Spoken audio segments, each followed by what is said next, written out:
السلام عليكم واهلا بيكم في حلقه جديده انت في ريمونتادا. النهارده هنتكلم في 5 نقاط قويه جدا في شخصيه برج الدلو، لو استخدمها الصح هيعمل خير كتير جدا وكل الناس هتحبه اكتر. ولو انت مهتم بحد من برج الدلو تابع الحلقه للنهايه علشان تحكم براحتك. اول نقطه معانا اهتمامه الشديد بنفسه، بيهتم بنفسه، بيهتم بلبسه، بيهتم بكل حاجه خاصه بيه. فعلا من اكتر الابراج هو والميزان. بس مالناش دعوه بقى، احنا في برج الدلو بقى يعني ما تكروتناش يا عم ريمونتادا. حاضر يا عم، حاضر يا استاذ.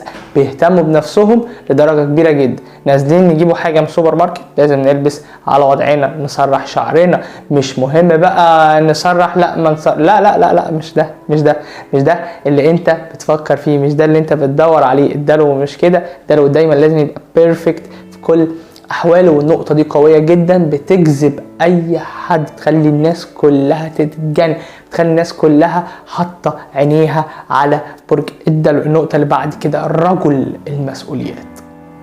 رجل المسؤوليات لازم تفهم ده كويس. حطه في مسؤوليه، حطه في مشكله تلاقيه راجل بيشيل قدها وقدود. فعلا الدلو بكل امانه يعني جربه مش هتخسر. نقطة قوية جدا فيه. حطه في اي مشكلة صعبة، حطه في اي مشكلة ملهاش حل، حطه في مسؤولية كبيرة. سيب معاه اطفال، سيب معاه امانة، سيب معاه حاجات مهمة، سيب معاه اسرار، بص هو الرجل المسؤولية. تطمن ان الشخص دوت هو اللي حافظ لك على الحاجة بتاعتك. النقطة الثالثة معانا كاريزما.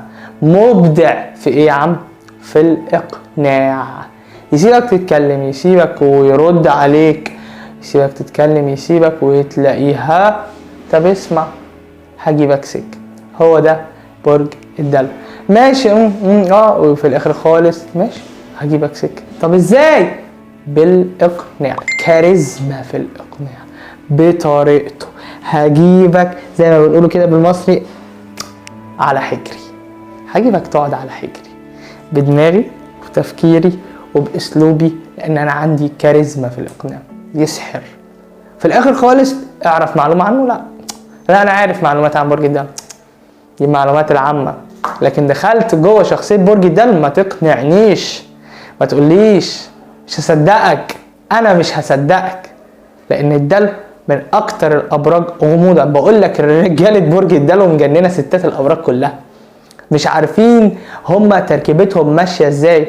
ده جايب لي الكلام وجايب لي المشاكل في القناة عندي، فلازم تفهم كويس.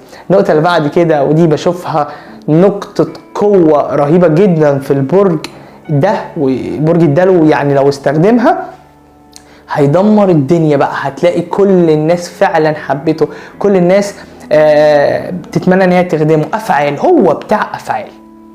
يا عم انا هعمل لك، يا عم انا هجيب لك، يا عم طب اديني يومين. لا مش ده بقى الدلو.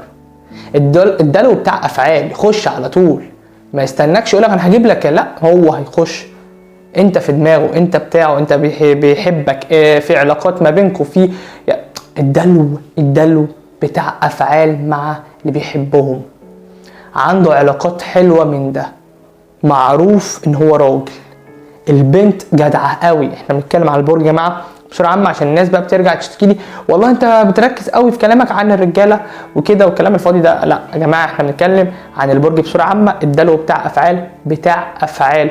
جربه. طب جربته يا عم وما طلعش معايا بتاع افعال، يبقى انت شخصيه مش كويسه، او ما بتتعاملش معاه بطريقه كويسه، او انت زعلته، او انت شخصيه كويسه بس مش جاي معاه سكه. عطيتك كل الحلول لكن الدلو بتاع افعال وابصم بالعشر. النقطه الاخيره واستخدمها كويس جدا يا برج الدلو، لان انت فعلا بتبقى بالنسبه لك يعني زي ما يقول لك خط احمر، بس انت دي بتديك كاريزما كده، طاله كده غريبه. ردك في الوقت الصح، تعرف امتى ترد. اي نعم ساعات بحسك مندفع، انت تحسه لكن هو من جواه هادي. بس الكلمة اللي تيجي على مزاجه يسمعها، والكلمة اللي تضايقه يرد عليها على طول.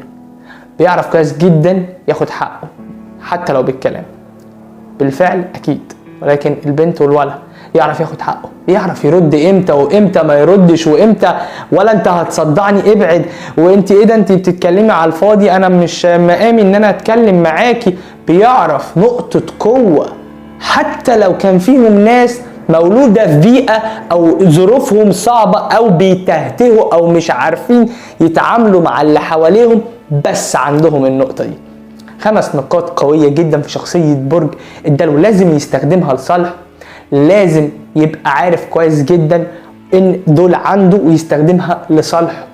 ولو كنت مهتم بحد من برج الدلو يا ريت تكتب لي في الكومنتات تقول لي كلامي صح او غلط وتستفيد من الكام معلومه دول، لان فعلا لو انت حاولت تستفيد وتطبق وتربط بقى احداثك الشخصيه معاه صدقني هتكسبه جامد جدا. اوعى تتردد في لحظه انك تكتب لي تحت في الكومنتات عن اي طلب انت عايزني ان انا انفذه لك، فانا هنا عشان خاطر اساعد حضرتك واوصلك اللي انت عايزه. ديسلايك للفيديو او ديسلايك عادي جدا، بنتقابل اراء. سلام عليكم، استنوني في حلقات جديده.